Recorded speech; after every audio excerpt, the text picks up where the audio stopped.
everyone, ito na po tayo sa kusina. Ay itong konting gisa lang ang ating gagawin at ang ating bahay ay maamoy naman. Yan, konting ganyan lang po to guys ha. Ganyan lang po siya.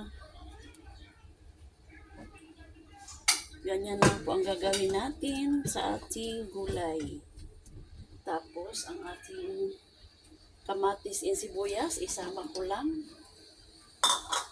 Kunting gisa lang to, kay maamoy yung ating bahay. Ayan po guys, ang ating gulay. Then, ganyanin po muna natin ang ating, yan, ganyan po muna. Kasi maamoy ang ating bahay, ganyan ko lang po yan. Malinis na po ito guys. Ang ating kalabasa. Ayan. Pitik asin. Ang ating asin.